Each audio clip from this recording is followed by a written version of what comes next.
Now, this is the R&B track we're going to work with today. So what I want to do here is sort of like get these drums into a separate submix. Create one group of these drums inside this mix, so I can actually give them a little umph, a little more bump to them. And then I want to probably save the drums as a stem and the music as a stem. Let's do that. Now the first thing I want to do is I want to establish what each track is. Make the levels correct, right? So this first track is the kick drum. The chords you hear in the background, just a keyboard part I have that I'm not recording yet. And that was pad 1. Now pad 2, this is going to be a snare drum with a little bit of reverb on it. Yeah, that's right. Now next I want to go to A3. So I hit my pad 3, the A bank. And next I want to solo this track too as well. I want to raise the level. I kind of know what it's going to be. These hi-hats right here. Make those levels right.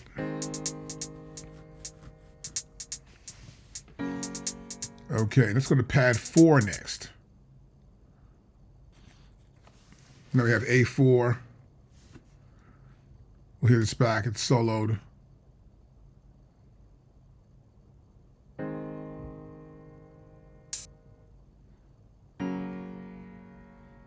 A type of open hi-hat here. Yeah. Very short, obviously. Almost like all effects tied to it. Now we're going to pad number 5. And this should be the bass drum. The extra bass drum. The ghost bass drum, as they call it. Good. Level sounds good for that. Now we got to go to pad number 6, which should be our clap. Right there. Now we want to solo it.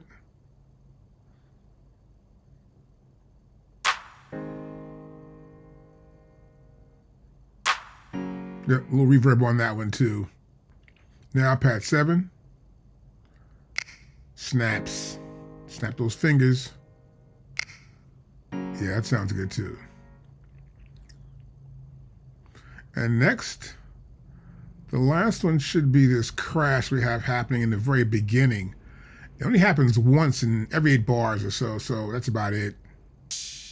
That's the crash right there. Start again. That's the crash. Level looks cool. Now here we press shift and track mix, and we get to see the pad mix. And we see here that there are all these groups there in the bottom with the outputs, right? So we're going to make each single one of those sounds we just heard go to submix 1. Just tap there, turn your data wheel, and you get to submix 1.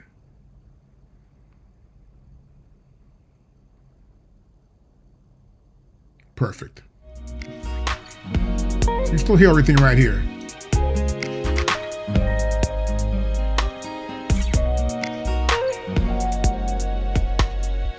Here's our subgroup. SUBMIX 1. And you can see there, they're all there. They're not coming through the track group.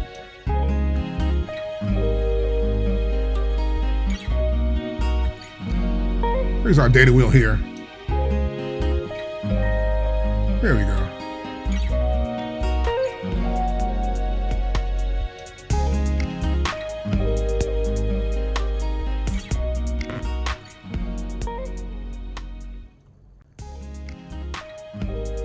Establish everything's going at the same time.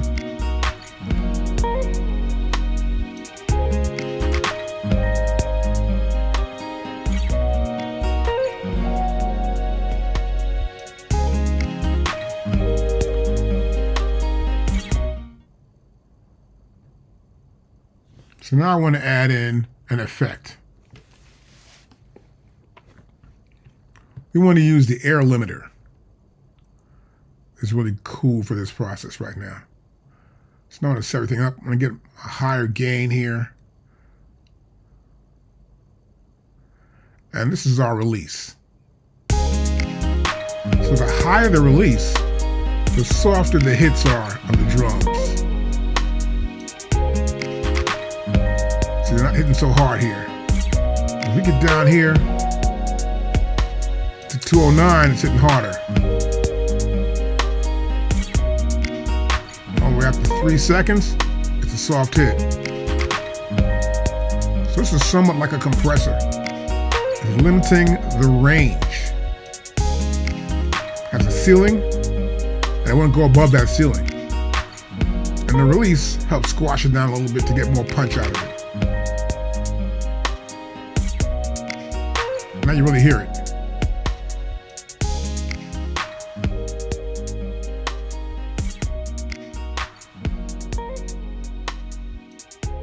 Yep, a lot more punch here.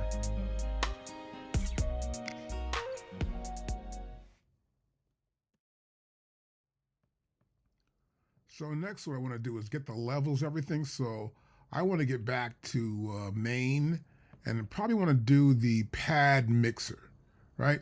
So I'll press shift and I'll press track mix with pad mix underneath it now. And I can see these tracks are right here. I see the subgroups. And so I want to mix this, bring the sound down. Sort of change it here. Yeah, bring the sound down a little more. Check all my tracks, but I haven't checked all the music tracks here. So I want to check out these tracks right here. We got the strings there. Yeah, that's pad 13. So I tap that, use my data wheel to turn that up or down.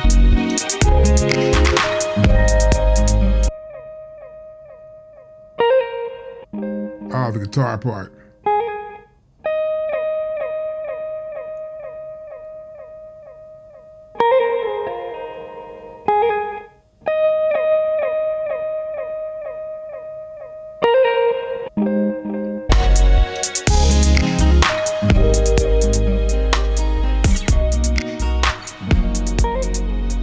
That's better.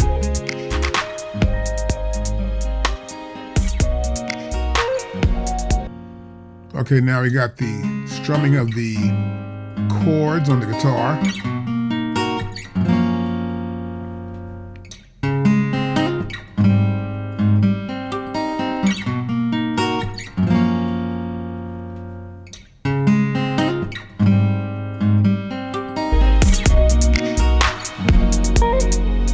Yeah, that sounds good. I want to like pan them too, a little bit more to the left.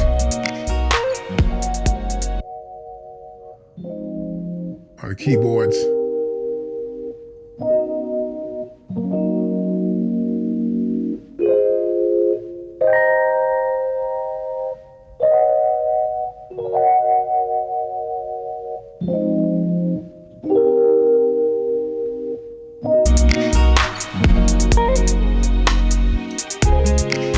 And once I get all these sounds right, and I feel it's a really good mix, I'd like to probably save them as stems. That way, in case I want to take them and use them as, let's say, the drum beat could be heard by the singer or the rapper, and then the music can be separately put into the same system at the same time. Now here I have to adjust the levels. Kind of loud, so I'm probably bring it down. And I want to separate the drums from the mix. I'm going to set them to 3/4 output. Now you can't hear them. Because the stereo output is coming out of 1 and 2. On left and the right in the back of our MPC. So that's what makes sure these sounds are going to be okay when I actually send them out as stems. So I'm going to make the levels a little louder. They're not bumping up against 0 dB yet, so they're good. That's pretty good right there. Just under 0 dB by about -3 dB. Now next, I want to make a stem. I'll press save, select mix down, and our output's going to be 1 and 2. Stereo output. Then we have our main inserts checked also as well. Now our file format will be WAV. And the bit depth is going to be 32-bit float. And the sample rate will be 48 hertz. And that should be correct. And now we're going to press export. The name of this file is going to be lights low import. I'm going to save them into a mix. So we'll press it here. And now we're there in the mix, and the mix is empty. That whole folder is empty. I'll press save, and now it's going to save that audio file of all the music without the drums. Now to hear this back, I want to go back to the browser. I want to go back to MPC documents, and I want to open up that folder that says mix. There it is right there. We open it. Got the track right there.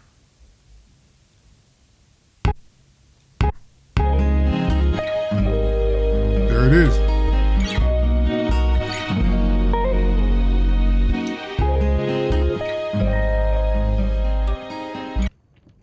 That's the track. And that's how we do that. Now to bring the drums in, we just switch.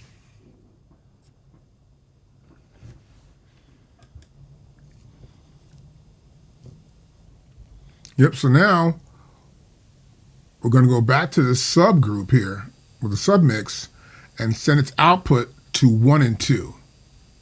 Right? That's good. Now we hear all the music happening now, right? But now we want to send the program to 3/4. And you can't hear it. Now we hear all the drums.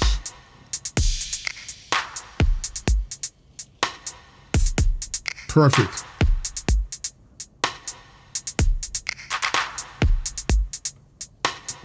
Now what we want to do is create a stem of all these drums. Now next, I want to save again, select audio mixdown.